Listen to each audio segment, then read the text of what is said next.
Louvado seja o nome santo do Senhor.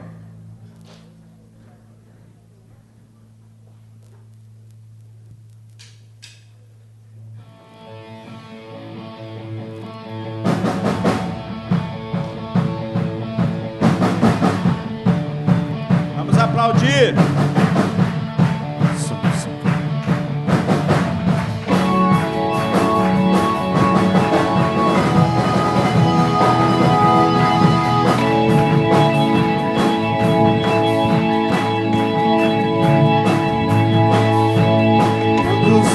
Precisam ter esperança para viver, venham conhecer o Salvador. Todos que querem encontrar palavras de vida eterna, venham conhecer o Salvador. Deus está perto de nós, chove o seu amor, reina o seu amor. Aleluia! Sua graça nos salvou, chove o seu amor, reina o seu amor. Deus está perto de nós. Aleluia! Glória a Deus!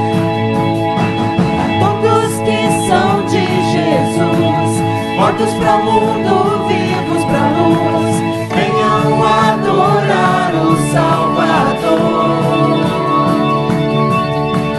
Todos que sabem perseverar, na fé que tudo vencerá, venham adorar o Salvador.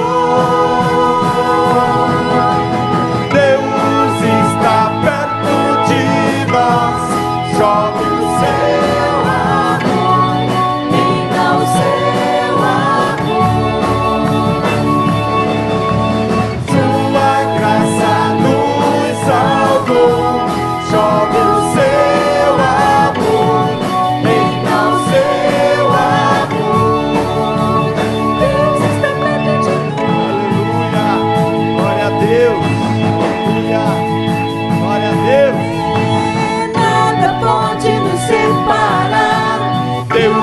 Perto de nós, nossa fé ninguém pode roubar. Deus está perto de nós, o seu trono não se abalará. Deus está perto de nós, não há mais nenhum temor, nos libertou, perto está o Senhor. Deus está perto de nós, chove o seu amor, reina o seu amor. Sua graça nos salvou, chove o seu amor, reina o seu amor. Deus está perto de nós, chove o seu amor, reina o seu amor. Sua graça nos salvou, chove o seu amor, reina o seu amor. Deus está perto de nós. Aleluia! Oh, aleluia! Glória a Deus! Essa é a nossa alegria, essa é a nossa satisfação de entendermos e sabermos que Deus está perto de nós. Essa semana, eu quero crer que muitas pessoas aqui foram apresentadas a uma pessoa que ficou famosa para mim depois que morreu. Vocês sabem o que eu estou falando.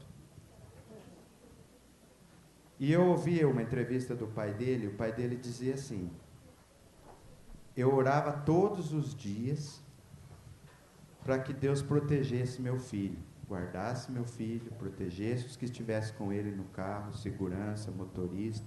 Eu orava todos os dias. E ele dizia assim: agora eu me ponho a perguntar, Deus existe?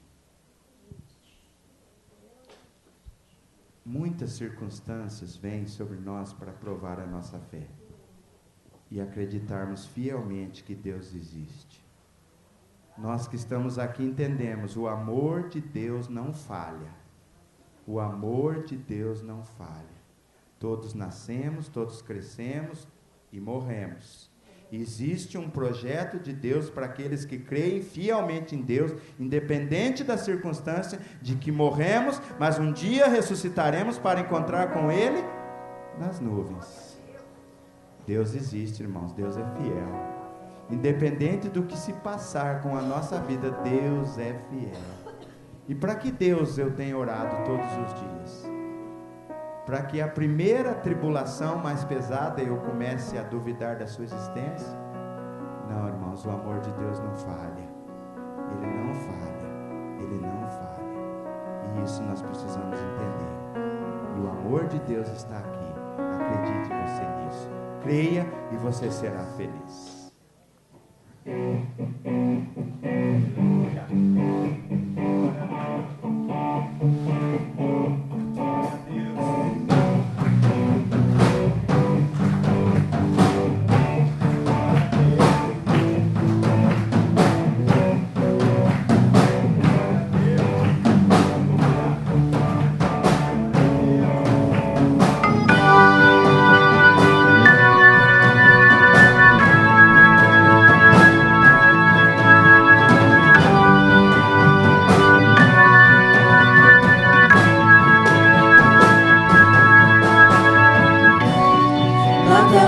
Separar,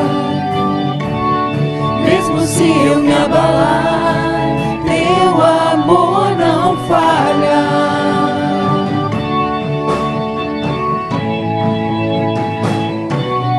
Mesmo sem merecer, tua graça se derrama sobre mim, teu amor não falha.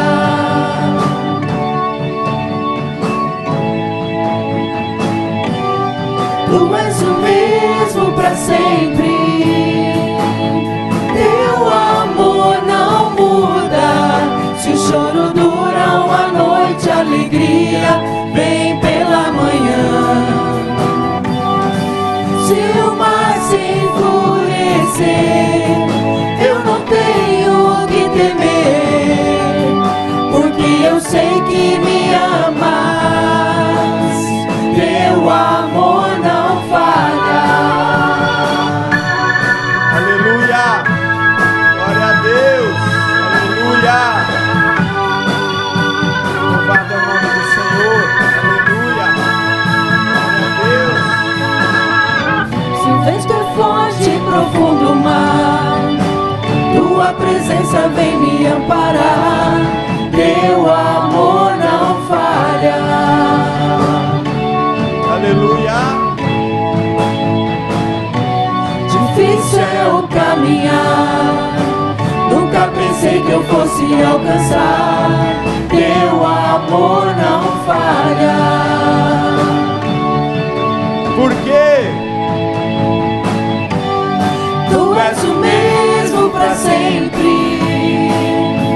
Teu amor não muda. Se o choro dura uma noite, a alegria vem pela manhã. Se o mar se enfurecer, eu não tenho que temer, porque eu sei que me amas. Teu amor não falha. Aleluia! Glória a Deus! Aleluia! Glória a Deus! Tu fazes que tudo coopere para o meu bem. Tu fazes que tudo coopere para o meu bem. Tu fazes que tudo coopere para o meu bem. Tu fazes que tudo coopere para o meu bem. fazes que tudo coopere para o meu bem. Tu fazes que tudo coopere para o meu bem. Tu és o mesmo para sempre. Teu amor não muda. Se o choro dura uma noite, a alegria vem pela manhã. Se o mar se enfurecer, eu não tenho que temer, porque eu sei que me amas. Teu amor não falha. Aleluia. Teu amor não falha. Teu amor não falha. Aleluia. Aleluia. Oh, aleluia. Glória a Deus. Louvado seja o nome santo do Senhor nosso Deus. Esse é o nosso Deus, que está do nosso lado para nos dar força, nos dar condições de a cada dia mais acreditar que o amor dele não falha. De repente eu ou você estejamos passando por dificuldades terríveis agora, mas o fato de estarmos na presença do Senhor nosso Deus dá-se a entender de que, independente da situação que sairmos, do momento que estamos vivendo, Deus continuará sendo Deus das nossas vidas. Se for do nosso gosto, do nosso prazer ou até da nossa conveniência, o resultado final de tudo que estamos passando, Deus continuará sendo Deus. E se não for, Deus continuará sendo Deus. Essa tem que ser a nossa fé, a nossa crença. Deus está neste lugar para te fortalecer e para te ajudar. E que você seja um vencedor no poder do nome santo do Senhor Jesus Cristo. Louvado é o nome do Senhor. Aleluia. Glória a Deus.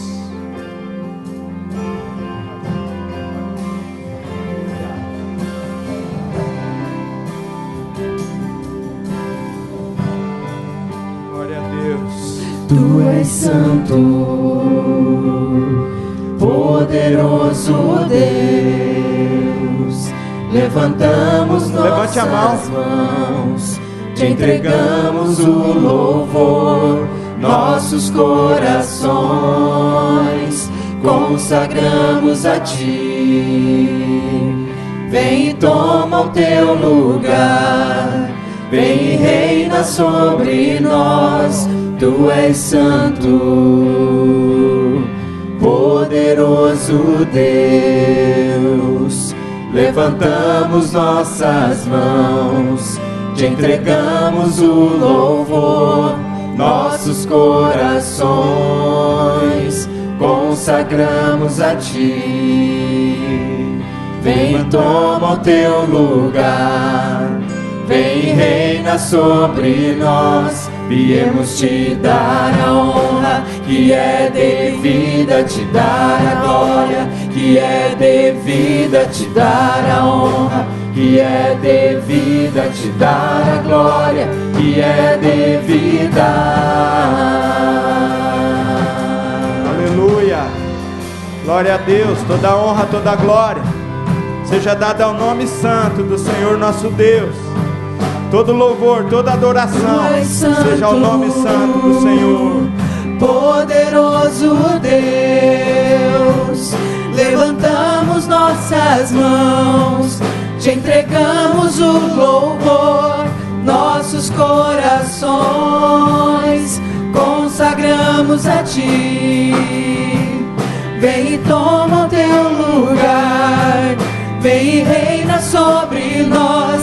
Viemos te dar a honra que é devida, te dar a glória que é devida, te dar a honra que é devida, te dar a glória que é devida, te dar a honra que é devida, te dar a glória que é devida, te dar a honra que é devida, te dar a glória que é devida. Meu prazer te adorar. Tu és meu tudo, és mais que tudo. Meu prazer é te adorar. Tu és meu tudo, és mais que tudo. Aleluia. Oh Senhor, receba, Senhor, a honra que te é devida, Senhor, a glória, Senhor, que te é devida, a exaltação, o louvor, a adoração, Senhor, que pertencem só a ti, Senhor. E que nada, Senhor, venha nos afastar. Nada, Senhor, venha nos afastar deste amor. Nada, Senhor, nem a vida, nem a morte, nem a tribulação, Senhor, nos afasta de ti, Senhor. Oh Jesus, em nome de Deus, este Jesus Cristo amado, nós te pedimos, Pai, olha para a condição de cada um aqui, Senhor. Olha por aqueles que estão tristes, olha por aqueles que estão alegres, Senhor, e que a honra te seja dada, Senhor, independente do momento que estamos vivendo, Senhor. Conforta os corações, para que o teu louvor, para que a adoração seja ao céu. Te dar a glória, que é devida te dar a honra, que é devida te dar a glória, que é devida te dar a honra, que é devida te dar a glória, que é devida te dar a honra, que é devida te dar a glória, que é devida te dar a honra, que é devida te dar a glória, que é devida te dar a honra, que é devida te dar a glória, que é devida.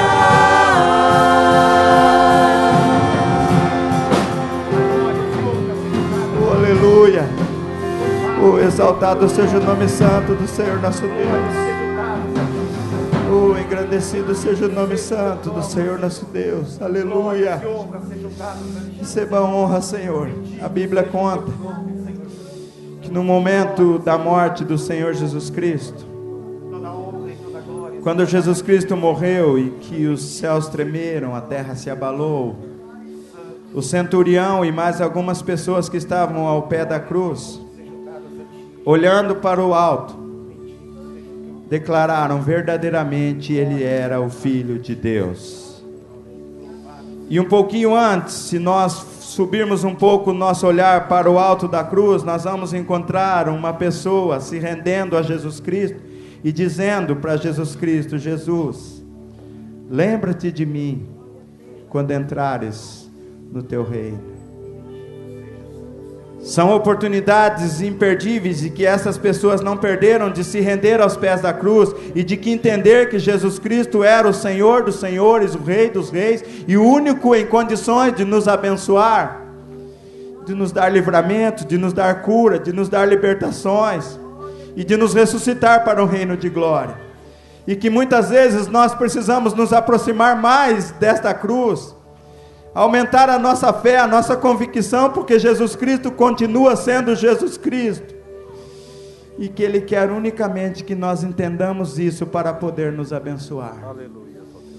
Que possamos, ao cantar essa música, não cantar como se fosse uma música ou qualquer, mas nos aproximarmos da cruz de Cristo e nos rendermos aos seus pés e dizer: Senhor, tenha misericórdia de mim, porque verdadeiramente Tu és o Filho de Deus. Lembra-te de mim, Senhor, quando entrares no teu reino. Tenha misericórdia de mim. Que você possa cantar com este sentimento em nome de Jesus. Toma-me, rendido estou aos pés da cruz. Te encontrei, o que tenho te entrego, ó Deus.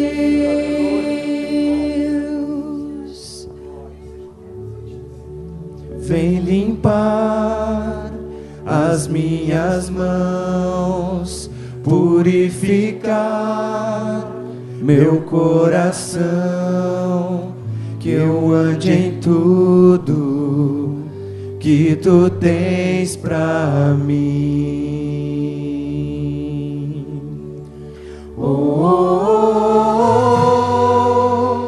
Eis-me aqui,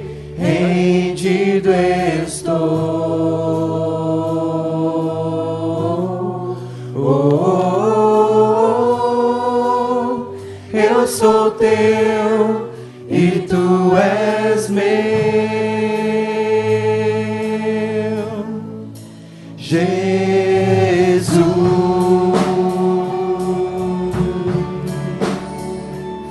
Oh, aleluia. Aleluia. Aleluia. Meus momentos e os dias meus, meu respirar e o meu viver, que sejam todos pra ti, ó Deus.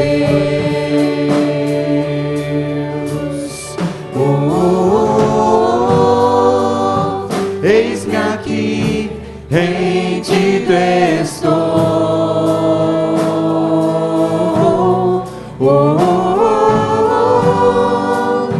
Eu sou teu e tu és meu.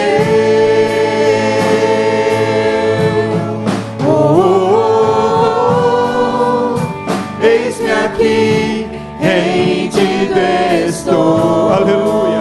Glória a Deus.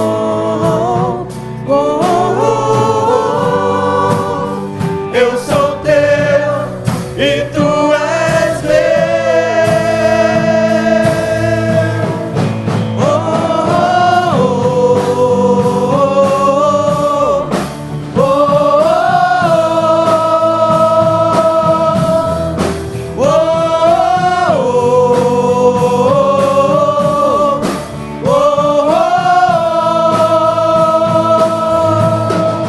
Minha vida dou a ti, Senhor, rendida a ti estou, e pra sempre cantarei. Faz em mim o teu querer. Minha vida dou a ti, Senhor, rendido a ti estou, e pra sempre cantarei. Faz em mim o teu querer.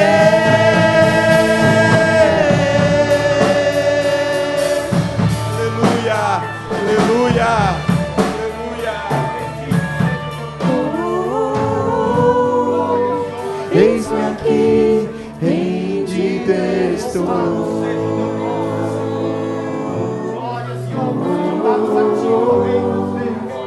Eu sou teu e tu és meu.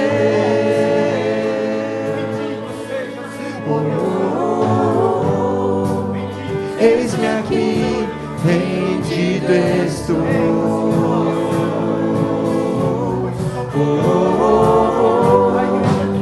Eu sou teu e tu és meu. Minha vida dou a ti, Senhor, rendido a ti estou, e pra sempre cantarei. Faz em mim o teu querer. Minha vida dou a ti, Senhor, rendido a ti estou, e pra sempre cantarei. Faz em mim o teu querer.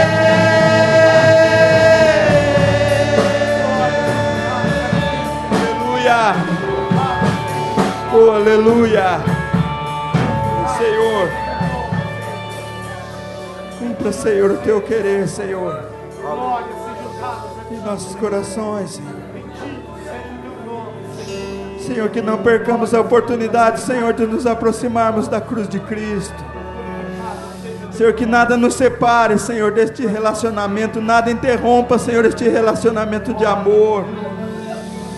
Deus, que o Teu Espírito Santo esteja nos convencendo, Senhor amado, que tudo aquilo que passamos, tudo aquilo que vivemos é para a Tua glória, é para o Teu louvor, é para que o Teu nome seja glorificado e dignificado pelas nossas atitudes e palavras, Senhor. Deus, nos permita, Senhor, nos aproximarmos do pé da cruz, Senhor, e entendermos que Tu és verdadeiramente o Filho de Deus, e que Tu tens um lugar especial preparado para nós, Senhor, porque Tu te lembras de cada um de nós, Senhor. Tu nos consome com Teu olhar de amor, Senhor. Abençoa a Tua igreja, Senhor, abençoa o Teu povo, abençoa as nossas vidas, Senhor. Fortaleça, Senhor, os fracos, Senhor. Levanta os caídos, Senhor amado, em nome de Jesus Cristo. Que este louvor, Senhor amado, abençoado, edifique a vida de cada irmão, cada pessoa. Estão aí, Senhor, diante do Teu altar, Senhor. Fala conosco, Senhor, pelo poder da Tua palavra. Manifesta a unção do Teu Espírito Santo, Senhor. Manifesta a unção, Senhor amado, do Teu Espírito Santo. A unção consoladora. A unção que alegra os corações. A unção que convence, Senhor amado, das nossas necessidades, Senhor, de nos aproximarmos de Ti, Senhor. Para que as pessoas vejam em nós e ouçam de nós, Senhor amado, como estudamos, Senhor, palavras de sabedoria, Senhor. Em nome de Jesus, Pai, glorificado é Teu nome, Senhor.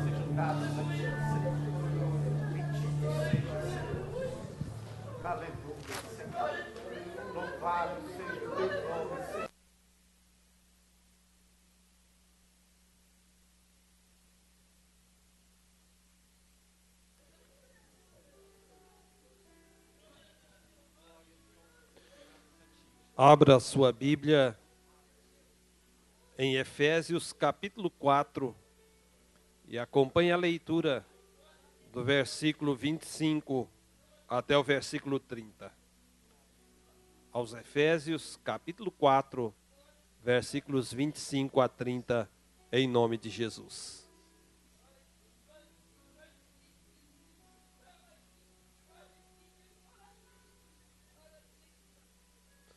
Assim nos diz a palavra de Deus. Por isso, deixando a mentira, fale cada um a verdade com o seu próximo, porque somos membros uns dos outros. Irai-vos e não pequeis. Não se ponha o sol sobre a vossa ira, nem deis lugar ao diabo. Aquele que furtava, não furte mais. Antes, trabalhe, fazendo com as próprias mãos o que é bom, para que tenha com que acudir ao necessitado. Não saia da vossa boca nenhuma palavra torpe, e se unicamente a que for boa para edificação, conforme a necessidade, e assim transmita graça aos que ouvem.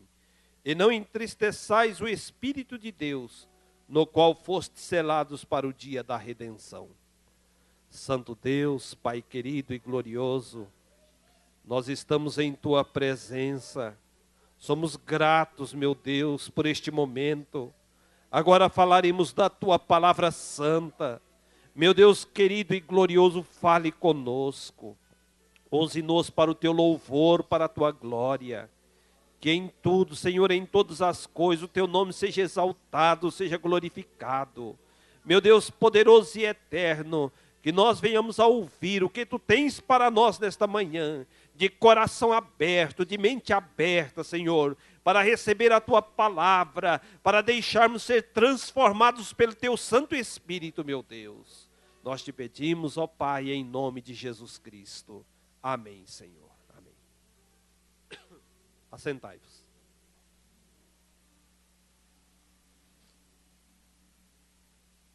Cumprimento os irmãos com a paz de nosso Senhor e Salvador Jesus Cristo. São todos bem-vindos à casa de Deus e a este instante de meditação na sua palavra. Nós, de algum tempo, a igreja propôs a falar sobre os mandamentos de Deus, os 10 mandamentos, individualmente. E hoje nós falaremos sobre o 8º mandamento, não furtarás. Né? Êxodo capítulo 20, versículo 15, se não me engano, está escrito, não furtarás. Irmãos, Moisés recebeu as tábuas da lei, os 10 mandamentos no Sinai, né, no Monte Sinai, isso nós sabemos. Mas os mandamentos, eles são anteriores a esse período.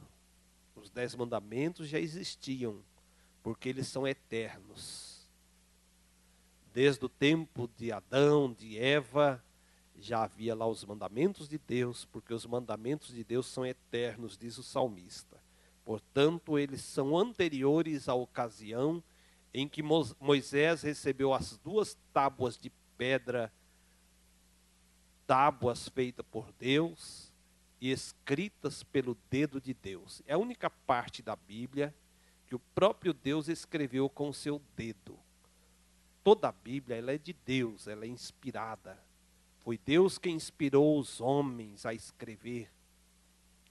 Mas os 10 mandamentos, o próprio Deus escreveu com o seu dedo em 2 tábuas de pedras e as entregou a Moisés no Monte Sinai.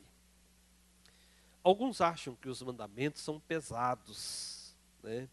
São complexos.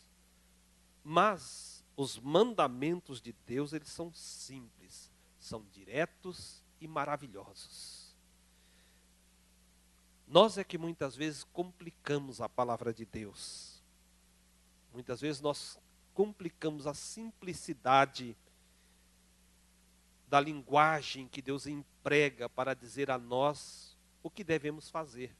Hoje, por exemplo, nesse mandamento, ele é bem simples. Tem 2 palavras. Não furtarás. Né? Não tem o que nós não entendermos. Né? Simplesmente é assim, não furtarás. É imperativo. Né? Imperativo negativo, dizendo um não. Não furtarás. Eu sempre digo que os 10 mandamentos, eles são libertadores. Né? Por que libertadores? Porque eles salvam? Não. Quem salva é Jesus Cristo, mediante a sua morte na cruz do Calvário.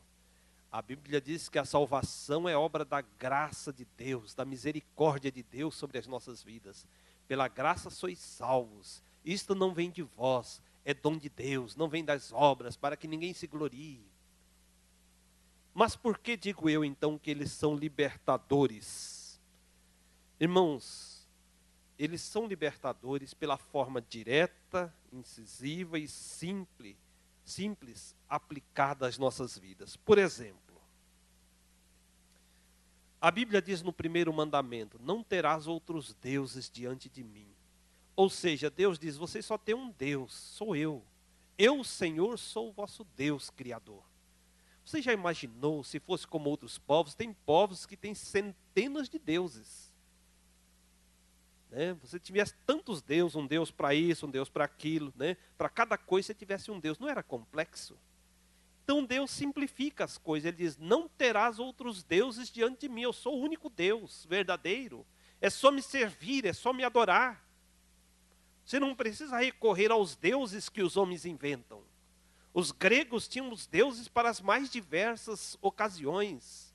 Os hindus hoje têm centenas de deuses.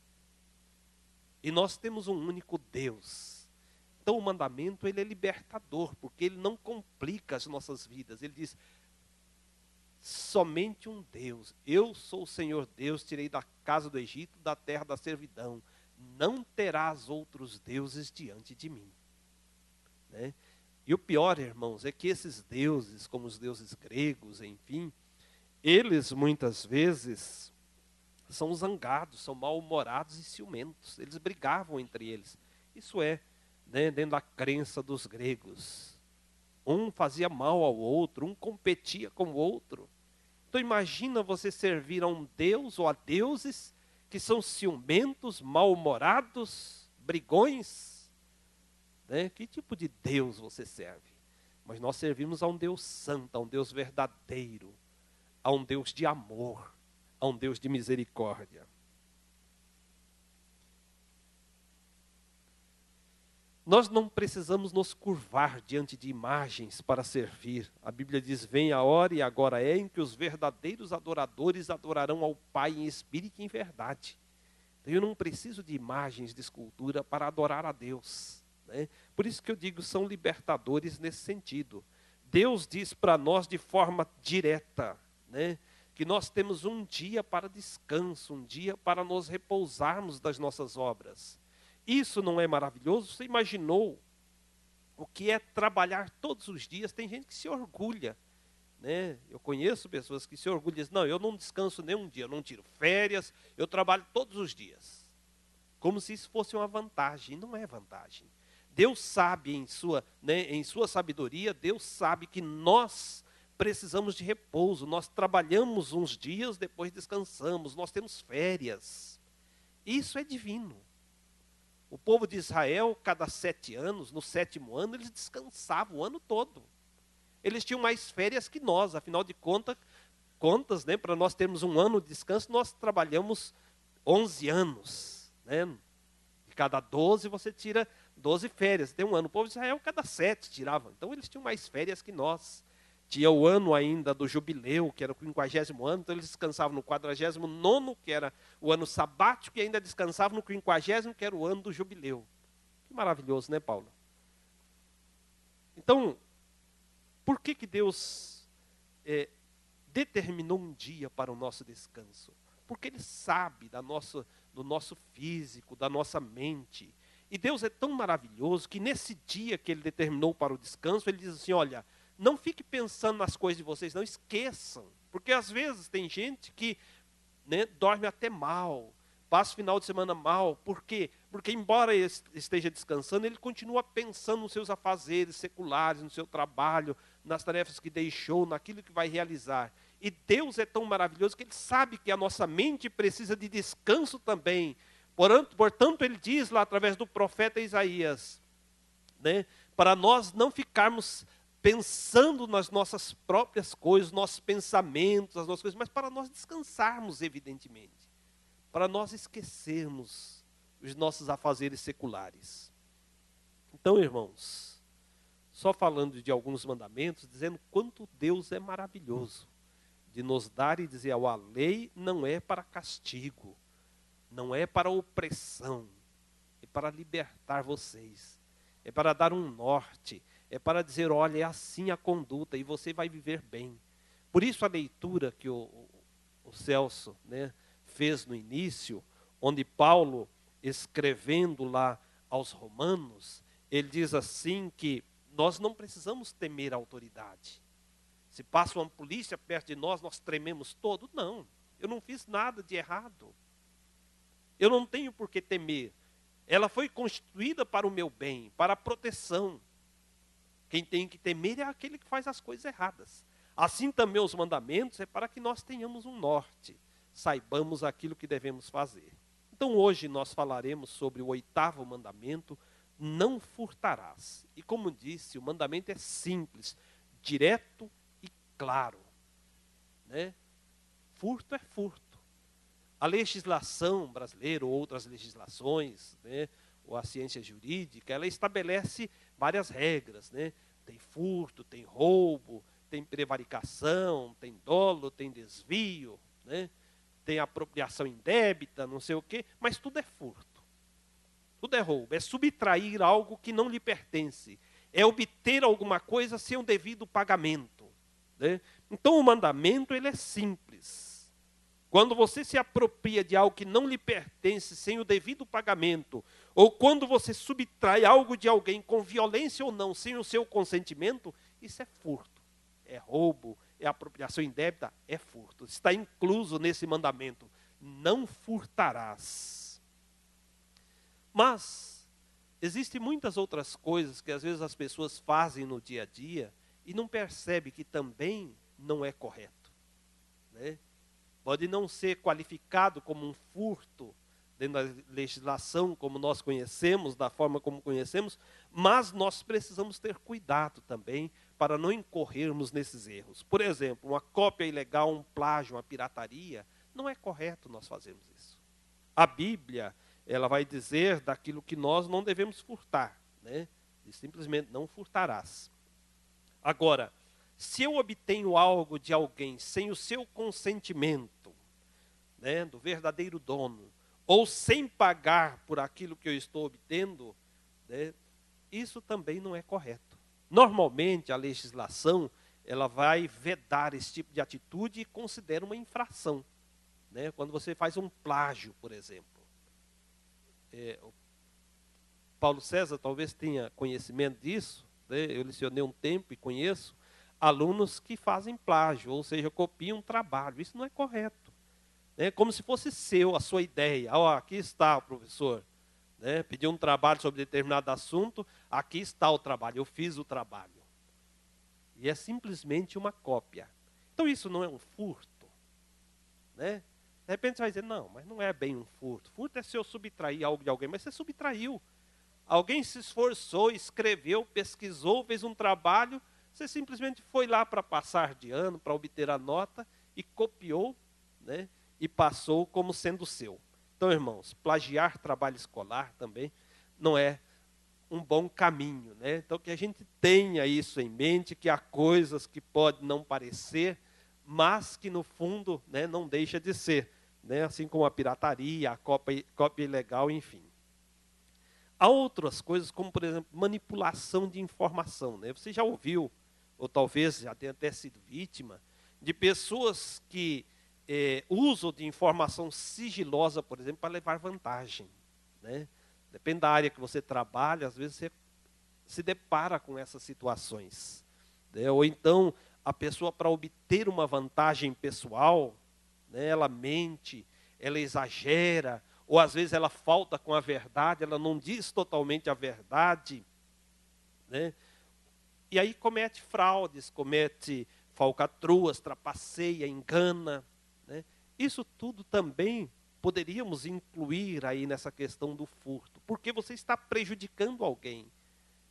A gente sabe nas empresas privadas ou públicas, quanto as pessoas às vezes trapaceiam para obter um cargo, até mentem, até cometem alguns exageros em respeito aos seus concorrentes para que ele suba o degrau a mais na empresa ou obtenha aquela vantagem que talvez ele não iria obter se fosse pelos caminhos normais. Então, isso muitas vezes é manipulação de informação, ou então faz algumas falcatruas, algumas fraudes, trapaceiam. Eu trabalho em bancos, irmãos, sabe, há 32 anos e meio, e os bancos têm as suas metas, que normalmente, na maioria das vezes, são exageradas, acima. E algumas pessoas, para cumprir as metas, trapaceiam. Abrem contas de pessoas que, na verdade, não existem, ou faz uma série de trapaças para cumprir as suas metas, para estar, tem as etapas lá, etapa prata, etapa bronze, etapa ouro, para você chegar na etapa ouro, e ali, então, você tem condições de ser promovido para uma agência melhor, ter uma promoção melhor. Então, irmãos, isso tudo é manipulação de informação. Você está furtando a vaga de outro mais competente, que fez as coisas da forma correta, para obter vantagem. No emprego, irmãos, fazer corpo mole, pegar atestado falso para faltar ao emprego. Quantas vezes a gente vê isso? As pessoas pegam um atestado falso para não ir ao emprego. Digamos, chega um dia, às vezes uma segunda-feira, exagerou no final de semana, aí vai lá e pega um atestado. E tem um médico que dá, sempre tem os dois lados estão errados, aquele que pega e aquele que concede. Eu sempre digo, a corrupção, existe os dois lados. A gente fala da corrupção no governo, tal, que está correto falar mesmo, mas tem os dois lados. Tem o corrupto e o corruptor. Não existe só um lado. Se você fizesse a coisa certa, não existiria o outro lado. Então, também no emprego, é comum, eu digo, infelizmente, até comum, as pessoas fazerem isso. Pegar um atestado falso, ou então, muitas vezes, no trabalho, é importante a gente ter consciência. Se eu fui contratado para fazer um trabalho, eu tenho que fazer da forma como fui contratado, fazer da forma correta, trabalhar corretamente. E a gente encontra algumas pessoas que simulam que estão trabalhando, ou seja, faz de conta que estão trabalhando, desperdiçando tempo, material, e não produzindo da forma como poderia produzir. Eu não estou dizendo que você tem que trabalhar lá desesperadamente, mas também não pode fazer corpo mole. Afinal de contas, você está ganhando para aquilo. Se alguém diz, olha, eu estou te pagando R$1.500 para você trabalhar durante o mês. É para você trabalhar durante o mês. É 8 horas por dia? É 8 horas por dia. Então é importante, irmãos, a gente ver sobre isso dentro desse mandamento. Uma outra questão é sobre superfaturamento ou pagamento insuficiente. Muitas vezes as pessoas põem um preço especulativo, né, nos produtos. Põem o preço lá em cima, né, superfaturam, principalmente cobram um preço elevado quando? Quando eles aproveitam, quando o comprador não tem outra escolha. Né? Você não tem opção. Então, aqui é 10. Mas você sabe que 10 é um preço injusto. Você sabe que o produto só poderia vender por 5, poderia vender por 7. Né? Que estava um preço com o devido lucro. Não, mas você vende por 10 por quê? Porque não tem concorrente. Porque você aproveita de uma situação, a pessoa não tem opção. Ele só tem ali para comprar. Quantas vezes é usado isso? Às vezes na área da saúde. Né? São preços de consultas exorbitantes. Por que exorbitantes? Não, porque tem pouco profissional da área. Mas quer dizer que se eu tiver com um problema na minha vida, né, físico, né, um problema de saúde, e tem 100 profissionais daquela área, você cobra R$100, porque afinal de contas, se não fizer, tem outro que faz. Mas, se tem um problema e só tem 3 profissionais, não, vou cobrar 300. Será que isso é correto? Né? Será que ele não está furtando? Irmãos, sob o ponto de vista de Deus, legalmente falando, né, vamos dizer assim, talvez não tenha nenhuma lei dizendo, não, você tem que cobrar esse preço. Mas aí é preciso a gente fazer da forma correta, né? Principalmente quando você se aproveita da desvantagem do outro. Você sabe que ele está em desvantagem e você vai comprar um carro dele, ele está precisando, né? Ele precisa vender. Então você vai lá e oferece um preço bem abaixo do que você sabe que é justo. Né? Por quê? Aproveitando, né, a ocasião, a desvantagem do outro. Pagar salário menor que o justo, né, aproveitando que as pessoas precisam daquele emprego. Né, então, existe salário de categoria, existe salário legal. Né, e a gente vê por aí, muitas vezes, pode parecer, por exemplo, que escravidão era uma coisa do passado, mas não é verdade. Anualmente, são centenas de milhares de pessoas libertas de regime escravo. Talvez não a escravidão totalmente como era no passado, mas pagando uma mixaria pelo trabalho, né, e aproveitando a situação, isso tudo é furto. Né? Você está furtando da pessoa, aproveitando de uma situação que ela precisa daquele emprego. Então, irmãos, né, é preciso a gente ter muito cuidado com isso. E por último, falando depois, vou entrar no texto, que falava, não deis lugar ao diabo, aquele que furtava, não furte mais, antes trabalhe com as mãos. Mas antes disso, existe um outro tipo de roubo, ou furto, que a Bíblia classifica, nós conhecemos bem o texto, que é Malaquias capítulo 3, versículo 8, a seguir, que é a retenção dos dízimos e ofertas. Então Malaquias diz assim, roubará o homem a Deus? Todavia, vós me roubais e dizeis, em que te roubamos? Nos dízimos e nas ofertas. Com audição sois amaldiçoados, porque a mim me roubais, vós, a nação toda. Então, né, também não tem muito o que discutir. Né? É simples e direto o texto. Roubará o homem a Deus? Todavia, vós me roubais e dizeis, em que te roubamos? Nos dízimos e nas ofertas. Irmãos, às vezes a gente depara, como eu trabalho com a tesouraria há muitos anos, né, a gente depara a pessoa que pensa assim, bom, se eu ganhar 100, eu tenho que dar 10 de dízimo. E ele entrega os 10. Mas se ele ganhar 10 mil, ele já tem mais dificuldade, às vezes, de entregar 1.000. Tudo é 10%. Não importa se você está ganhando 100, está ganhando 10 mil ou 100 mil. 10% é 10%, não faz diferença. Então, nós temos que ter o cuidado, né, nos dízimos, nas ofertas, de entregar a Deus o que a Ele pertence. Deus precisa do meu dízimo, da minha oferta? Não. Mas nós precisamos de Deus. Não é que Deus precisa disso. Mas Deus é bondoso para conosco. Quanto que o governo cobra de você de impostos? Você nem sabe quanto você paga de imposto. Né? Porque não é só imposto de renda. Se você ganhar 10 mil, provavelmente você vai pagar uns 20%, 22% de imposto, porque é 27,5% a taxa, mas aí desconta as faixas intermediárias, então deve dar uns 20%. Mas, no final, você paga INSS, depois você, quando vai comprar, você paga o ICMS, né, porque as empresas recolhem o ICMS, o IPI, né, outros impostos, tal, mas, normalmente, ela embute no preço. Então, quem paga é você. Né? Se você for comprar um carro zero, né, provavelmente você vai estar pagando quase 50% de imposto. Então, você pagou 60 mil no carro, quase uns 30 mil é imposto, todos os impostos somados, lógico. Né? E aí Deus diz, olha, mas eu só quero 10. Não quero 50, não quero 30, não quero 27,5. É só 10. Deus nos dá 100 porque o que nós recebemos é de Deus. Mas Ele diz, olha, me devolva 10. 10 está bom, 10%. Então, irmãos, reter os dízimos também é considerado pela Bíblia como um roubo, ou seja, é uma infração ao 8º mandamento da lei de Deus, que diz, não furtarás. Indo ao texto que nós lemos, diz assim, a parte mais central, onde interessa, que é a parte do mandamento, não furtarás. Diz assim, não deis lugar ao diabo. Aquele que furtava, não furte mais.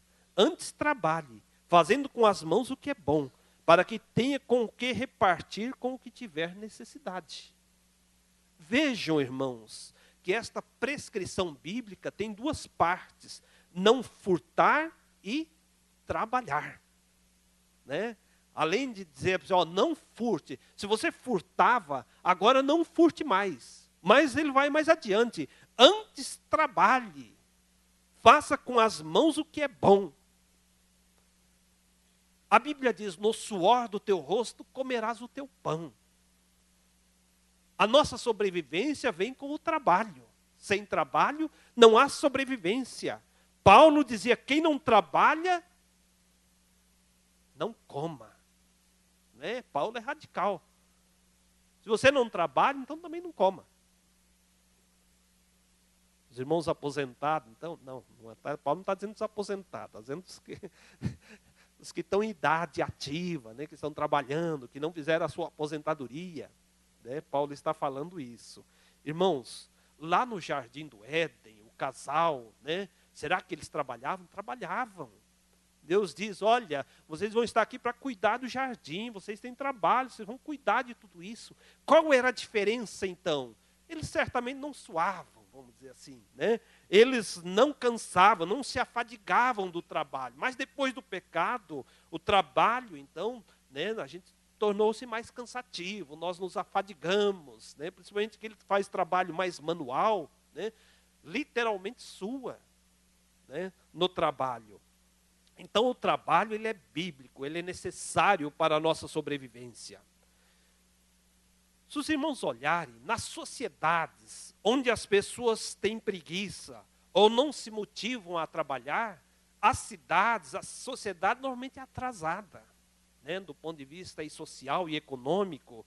É uma sociedade que vive muito do básico, ela não tem desenvolvimento, porque se as pessoas não trabalharem, não se desenvolvem. Então, se é uma cidade, uma comunidade de preguiçosos, né, o que vai acontecer? Eles vão sobreviver mais daquilo que é natural, daquilo que colhem o dia a dia, mas não vão ter nenhum desenvolvimento e torna-se uma sociedade, do ponto de vista econômico e social, atrasado. E aqui eu quero contar uma história aos irmãos do tempo da Reforma Protestante. Os irmãos sabem lá que a Reforma Protestante aconteceu no século XVI, né, 1500, 1517, 1530 ali, né, o início da Reforma Protestante. E a Reforma Protestante, ela não foi somente um movimento religioso e teológico, foi também um movimento social. Né? Houve uma convulsão social. Por quê? Porque a sociedade estava cansada também dos rigores, dos exageros daqueles que mandavam e da religião que predominava. Então as cidades, né, elas não eram tão desenvolvidas porque as pessoas, né, muitas vezes pregava-se a pobreza, então não se desenvolviam as pessoas, não se desenvolvia a sociedade de uma forma como hoje nós conhecemos. Havia uma cidade chamada Genebra, na Suíça, né? E Genebra era uma cidade também pobre da Europa. Havia muitos pobres que moravam em Genebra. Mas no tempo da Reforma Protestante apareceu lá um homem, né, que é João Calvino, que aparece o calvinismo. E esse João Calvino, né, ele passou, né, como a cidade tornou-se protestante, ele passou a administrar aquela cidade. Ele era o administrador de Genebra. E como sendo ali um povo protestante, então muitas pessoas que fugiam da perseguição religiosa, né, fugiam das matanças, enfim, acabavam se refugiando nas cidades de Genebra. E a cidade de Genebra, ela não era uma cidade rica, havia muitas pessoas pobres que também ali moravam. Mas, além dos pobres já existentes, vinham outros pobres, né? Porque a pessoa perseguida, mesmo que ele tivesse alguma abastança, mas acaba deixando tudo para trás, né, trazendo apenas, às vezes, o corpo e a roupa no corpo. Então vinha muita gente sofrendo, muita gente já doente, né, velhos, pessoas já idosas, desprovidas de bens materiais. E quando eles chegavam em Genebra, aí já por ocasião dessa nova etapa, né, na cidade de Genebra, as pessoas cuidavam deles. Eles tratavam bem, por isso que se refugiavam muita gente nesta região. Os líderes civis, né, João Calvino administrava e determinou, então havia os líderes civis. Os líderes civis dividiram a cidade por setores ou por seções. E em cada seção foram estabelecidos diáconos para cuidar daquela região, cuidar das pessoas necessitadas, dos pobres, tomar todos os cuidados. E quais cuidados eles tinham? Então, além do auxílio direto, né, daquela pessoa necessitada, precisa de alimento, precisa de roupa, enfim, né, precisa de um curativo, alguma coisa assim, eles também podiam fazer empréstimos sem juros, né? Podiam tomar empréstimos sem juros, porque a usura era condenada também dentro do calvinismo, e também Calvino determinou que tinha que ter educação fundamental e gratuita para os filhos desses refugiados, como para todos os habitantes da cidade. Irmãos, João Calvino, ele condenava a desculpa, ele não condenava a pobreza.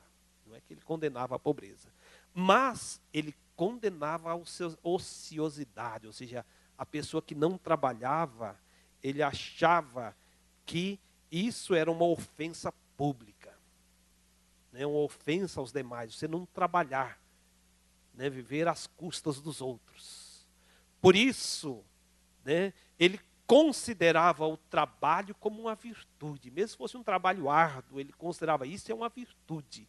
E a preguiça, a ociosidade, ele considerava uma ofensa pública. João Calvino tinha até 2 versículos que ele costumava recitar sempre em relação a isso. Um era o Salmo 128, verso 2, que diz assim: do trabalho da tua mão comerás, feliz serás e tudo irá bem. E o outro é Provérbios 10, verso 4, que diz: a mão dos diligentes vem a enriquecer-se. Ele tinha esse lema. Por isso, adotaram-se algumas posturas diferenciadas. E em pouco tempo, em alguns anos, Genebra tornou-se a cidade mais próspera da Europa. A cidade mais limpa e talvez a mais saudável para se viver. Por quê?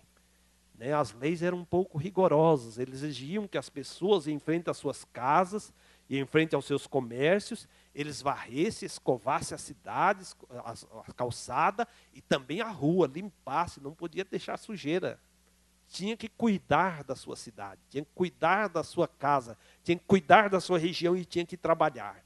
Isso fez com que a cidade prosperasse, com que as pessoas prosperassem, com que a cidade tivesse saneamento público e as doenças diminuíram. E também escreveu alguém que não era de se admirar, que lá em Genebra, não era de surpreender, que lá em Genebra pouco se ouvisse falar acerca de furtos ou de crimes violentos. Porque a partir do momento que as pessoas se ocupam, que elas têm assistência, que elas estão bem, né, há uma tendência também a diminuir a violência, a diminuir o furto, a diminuir o roubo. E Genebra tornou-se uma cidade poderosa, até hoje é uma cidade importante da Europa, né, na Suíça. Irmãos, o que fazer? como eu disse, é simples: não furtarás, dê a cada um o que é devido. Um dia chegaram os líderes religiosos e disseram a Jesus: é lícito pagar o tributo a César? E Jesus sabia que eles estavam apenas testando, eles queriam acusá-lo. Então Jesus diz: dê-me uma moeda. E eles apresentaram a moeda do tributo. E Jesus diz: de quem é essa efígie? E eles dizem: de César.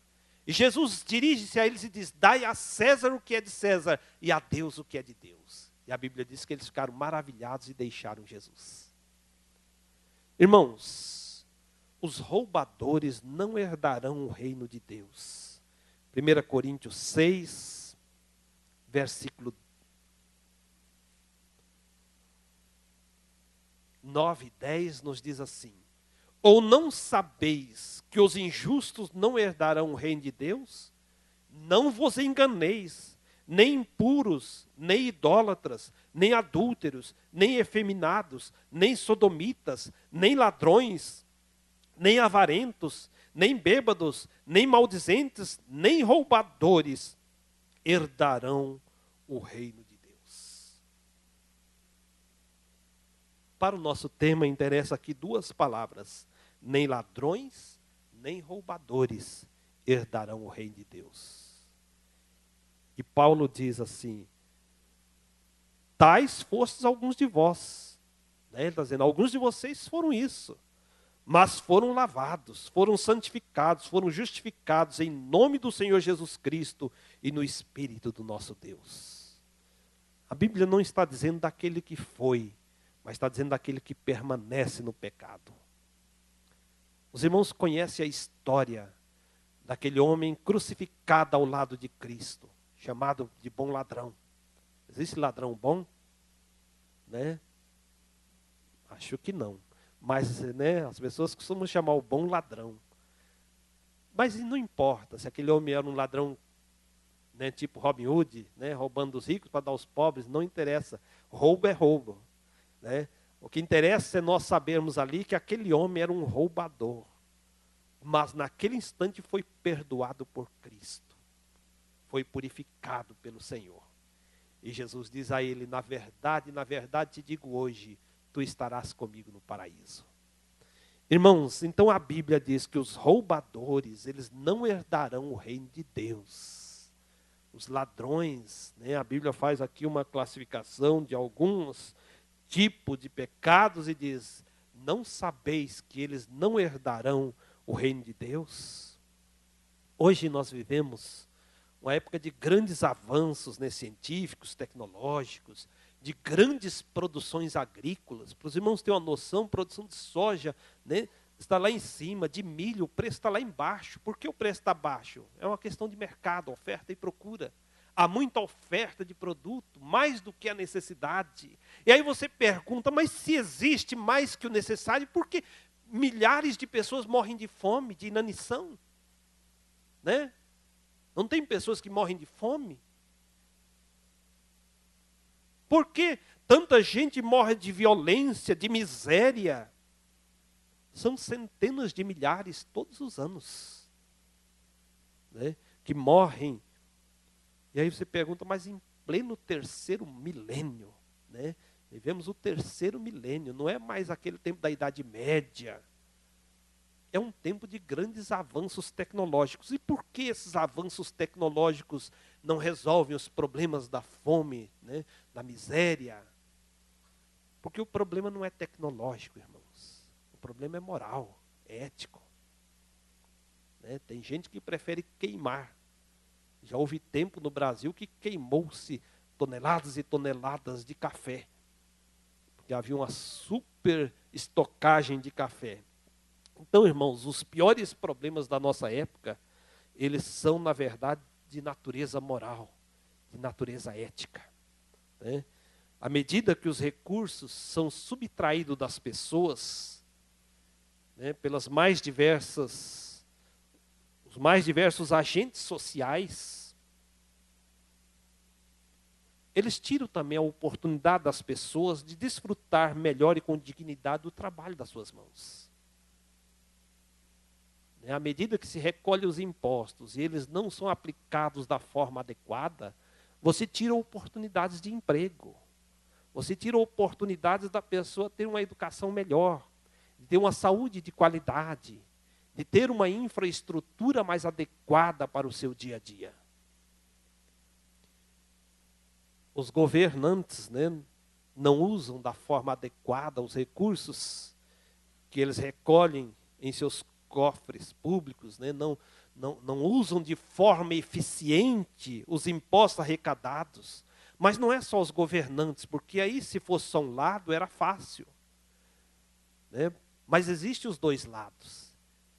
Porque quem faz as obras públicas, ou quem faz acontecer as coisas, não é literalmente aquele que está lá sentado no governo, num determinado posto. Ele sozinho não faz nada disso.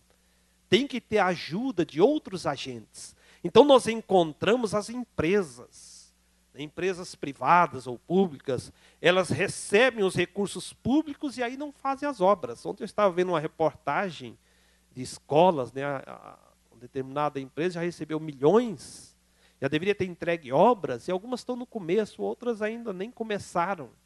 Então, como que a sociedade pode viver bem, pode ter o amparo para aquilo para o qual pagaram através dos impostos, se esses agentes públicos ou privados, eles não fazem aquilo que foi contratado, outras vezes superfaturam as obras, ou funcionários públicos que desviam os recursos em benefício próprio, enquanto a saúde pública, a escola, a segurança e outras áreas não dispõem dos recursos necessários para o bom andamento geral. O que é isso? Como você classifica tudo isso? Prevaricação? Desvio dos recursos? Ou apropriação indébita? No mandamento de Deus é simples, é direto, é o furto. E ele diz, não furtarás. Para Deus, tudo isso é furto. Não importa se alguém chama de prevaricação, apropriação indébita, furto, roubo, enfim. Para Deus, tudo isso é furto. E, infelizmente, a gente tem aí, no momento atual, agentes de todas as formas. Agentes públicos, privados, funcionários de empresas, funcionários públicos, políticos, um monte de gente envolvido nas falcatruas, em superfaturamento, enfim. Irmãos, os salários que também são diminuídos pelos patrões, os impostos que são sonegados, as propinas oferecidas aos guardas de trânsito, aos fiscais de obras, aos fiscais de trabalho, tudo isso só tem um nome, furto. Não existe outro nome dado a isso. E o mandamento de Deus é simples, não furtarás. Então é possível dormir em paz sabendo que está fazendo coisas que não agradam a Deus? Nós encontramos muitas pessoas espertas que tomam o caminho do atalho. E quando você toma o caminho do atalho, você está negociando os seus valores pessoais. Você está negociando sua integridade, sua autoestima. Você está prejudicando a si mesmo. Você não está só prejudicando outros, você está prejudicando a você mesmo. Quando você trafega em alta velocidade, o guarda te para e você oferece uma propina e o guarda aceita, os dois estão errados. O que aceita e o que paga. Afinal de contas, você deveria ser punido pela sua infração. E quantas vezes pessoas assim acabam causando acidentes violentos, matando pessoas, consequência da forma como age. Eu estava essa semana rapidamente vendo uma reportagem, eu acho que a repórter da Globo News, alguma coisa assim, em Nova York, e ela saiu lá e depois a pessoa até estava falando de um tom meio de gozação com ela, porque ela levou uma multa, e ela falando assim, olha, a gente não gosta, mas tem que pagar, se eu errei, tem que pagar. Ela estava andando de bicicleta em Nova York, ela mora em Nova York, e ela disse que é uma região que não tem quase movimento. E ela estava andando pela ciclovia, normal, certinho. Aí ela acabou furando um sinal. Ela disse que até achou assim, na cabeça dela que o sinal estava aberto, mas ele não tinha totalmente aberto, ele estava abrindo. E ela furou. Assim que ela furou, o guarda veio com o carro e tal. Ela até achou que não era com ela, porque ela não achava que tinha feito nada errado. Aí o guarda falou, é você mesmo. Tal. Aí o guarda explicou para ela. Tal. Falou, não, tudo bem. Né? Ele disse que não tinha percebido que tinha furado o sinal. Eu estava vendo uma... Né, e ela falando assim, não, nos países mais avançados, nem existe muitas dessas coisas, mas nós temos que pagar pelo nosso erro. Eu estava vendo uma aula até obrigatória no banco, sobre ética e moral, e a pessoa explicava essa questão da ética, né, de você ser ético, e ele falava justamente do sinal de trânsito. Então ele dizia o seguinte, se você está na rua e você chega num cruzamento, né, chega no cruzamento, o sinal está fechado, né, está vermelho. O que você faz? Você para. Né? É sua obrigação, você para. Aí você olha para os lados. Né? Não vem ninguém. E aí você aproveita e atravessa mesmo assim. Né? Digamos que não veio ninguém, tal, não aconteceu nada. Do ponto de vista ético, isso é errado, porque poderia surgir um carro, poderia surgir uma bicicleta, ou alguém que você não estava com a visão totalmente, né, adequada, você não tinha visto totalmente e vir causar um acidente violento ou não, enfim.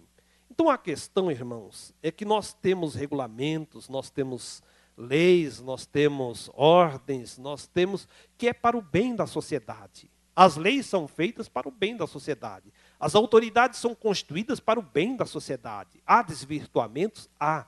Mas ninguém faz pensando no mal da sociedade. Então nós temos que ter isso em mente, que quando Deus diz não furtarás, é para o bem da sociedade, é para o bem do povo de Deus, é para o bem dos filhos de Deus. Né? Imagine uma sociedade anárquica, onde não existem leis, e aí alguém vinha e furtava alguma coisa sua, e você não tinha quem recorrer, por quê? Porque não havia lei dizendo que furtar era pecado, que furtar é errado. Por isso Deus determina, Deus põe algumas regras que é para o nosso bem, para nós vivermos em paz, para nós vivermos bem. E não é difícil, basta você ter só o que é seu, o que não é seu não precisa ficar com você. Aquilo que não lhe pertence, por que você vai reter o que não lhe pertence? Não tem nenhum motivo. Né? Se nós assim o procedermos, nós viveremos bem. Porque os mandamentos de Deus é para a vida, não é para a morte. É para que nós tenhamos vida e vida abundante. Sobre isso é o que eu tinha que falar nessa manhã. Eu espero que tenha contribuído com os irmãos para entender que nós somos filhos de Deus e não das trevas. Somos povo de Deus. E ao povo de Deus, Deus diz assim, aquele que é santo, santifique-se ainda mais. Aquele que é sujo, suje-se ainda mais. Mas você é santo, você é filho de Deus, você não é filho da sujeira desse mundo. Não importa o que você está fazendo, se é numa entidade pública, se é numa empresa privada, se você tem ou não oportunidades de cometer pequenos delitos, saiba que se aqui ninguém vê, Deus tudo vê. Deus tudo sabe. Amém.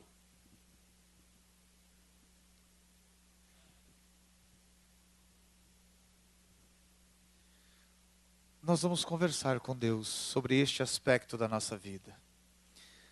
Nós estávamos mais ou menos, até alguns minutos atrás, em aproximadamente 180 pessoas aqui dentro. Então são 180 oportunidades que Deus tem de usar nesta área, como luz. Como pessoas que de fato cumprem este princípio. Não furtarás. Mas eu e você temos que ter esta consciência, receber esta palavra e sair desta porta para fora, com um desejo de fato colocarmos ela em prática. E nós vamos conversar com Deus com este intuito.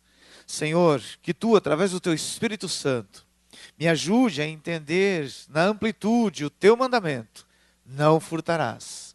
Para que eu saia daqui, Senhor, e diante desta sociedade, eu pratique a tua palavra na minha vida. Vamos conversar com o Senhor? Ajoelhados, oremos ao Senhor nosso Deus.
A bênção do Senhor sobre as nossas vidas, Senhor. Sim, é o nosso pedido, ó Pai, no nome santo de Jesus. Glorificado seja o teu nome, Senhor Jesus. Bendito seja o teu nome, Senhor. Glórias sejam dadas a ti, ó Rei dos Reis e Senhor dos Senhores. Aleluia, Senhor. Louvado seja, Senhor Jesus. Aleluia, Senhor. Amém, Jesus. Louvado seja o nome do Senhor nosso Deus. Que nós possamos sim ser praticantes da sua palavra. Como nos desafia, né, os autores sagrados. Que não sejamos meros ouvintes da palavra, mas sim praticantes dela. Esta é a verdadeira religião. Né? Aqueles que de fato ouvem e praticam a palavra do Senhor nosso Deus. Nós também queremos orar e interceder por você. Talvez você tenha vindo hoje à casa do Senhor com o intuito também de receber uma oração através da imposição das mãos. É hora de juntos nos colocarmos na presença do Senhor e buscarmos a resposta dos altos céus sobre a sua vida ou sobre alguém que você talvez queira interceder por ele. É hora de colocarmos as nossas vidas nas mãos do Senhor. Tem alguém que nesta manhã gostaria de receber a oração com a imposição das mãos? Vem à frente, nós vamos juntos conversar com Deus, buscarmos a resposta e a bênção do Senhor. Eu gostaria de convidar os presbíteros para que nós pudéssemos estar nos posicionando ali à frente. Vamos estar orando, pedindo sim a bênção de Deus. E que, relembra a igreja, que nós, como igreja, possamos orar e interceder por estes que estão vindo à frente, para que o Senhor dê a resposta e a bênção dos céus sobre a vida de nossos irmãos, sobre a vida das nossas irmãs. Se mais alguém estiver com este desejo, vem à frente para que nós possamos orar e buscar a resposta e a bênção do Senhor. Enquanto eles estão aqui à frente orando, que toda a igreja possa estar clamando ao Senhor neste instante também. Oremos ao Senhor.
Toda honra e toda glória seja dada ao Senhor.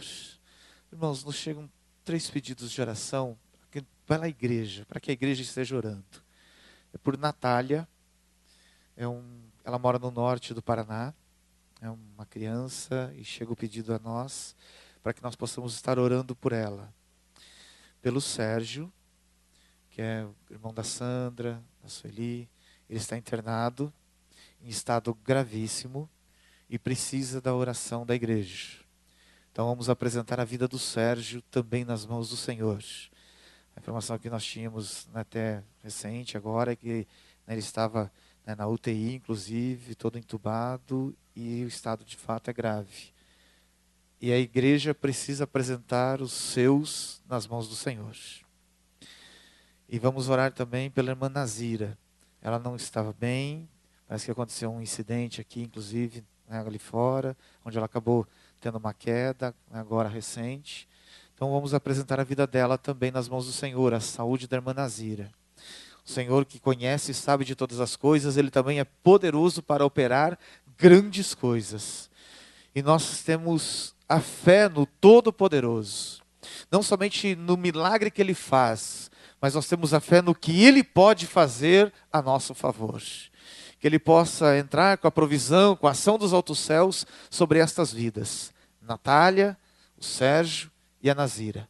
Juntos, ergamos as nossas mãos e clamemos ao Senhor. Senhor nosso Deus e Pai, neste instante, Senhor, queremos nos colocar diante da Tua presença, Senhor. E queremos aqui apresentar estas vidas nas Tuas mãos. Senhor, Tu sabes sim, Senhor, o que cada um deles necessita mais de Ti, Senhor. Senhor, e aqui nos unimos agora numa só voz, numa só oração, Senhor, é a Tua igreja. E juntos clamamos a Ti, sim, a ação dos altos céus, Senhor, sobre a vida de cada uma dessas pessoas. Senhor, entra com a ação dos altos céus, Senhor, e venhas agir e operar de forma grandiosa e poderosa, assim, sobre a vida deles. Deus Todo-Poderoso, grandes coisas o Senhor já tem feito por nós. O Senhor tem feito milagres, Senhor, no meio de nós. O Senhor tem restaurado vidas, Senhor, tem curado. O Senhor tem trazido salvação, libertação, Senhor. E mais uma vez nós, como Tua igreja, clamamos a Ti, Senhor, a misericórdia dos céus sobre estas vidas. Senhor, em nome do Teu Filho amado Jesus Cristo, que a Tua mão de amor e misericórdia, Senhor, se estenda agora sobre estas vidas, em nome de Jesus. E o Senhor venha tocar, Senhor, com o Teu poder.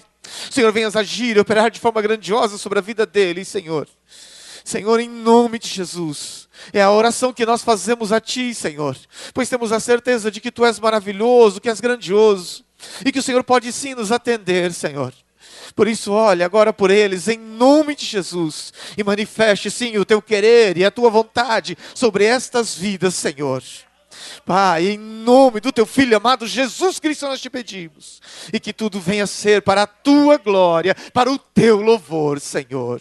Bendito seja o Teu nome, Senhor Jesus. Glórias e honras sejam dadas a Ti, Senhor. Louvado seja o Teu nome, Senhor. Aleluia, Senhor. Bendito seja o Teu nome. Amém, Jesus. Amém.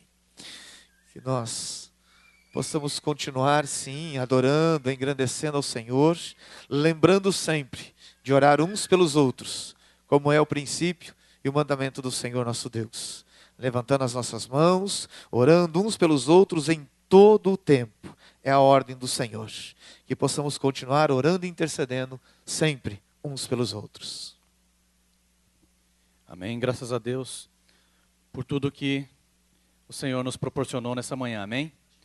Que possamos estar nessa comunhão em todos os momentos. E que o Senhor continue agraciando a cada um de nós com a sua bênção. Nós estamos chegando ao final desse momento. Pedimos que o Senhor continue conosco agora, nos levando para os nossos lares.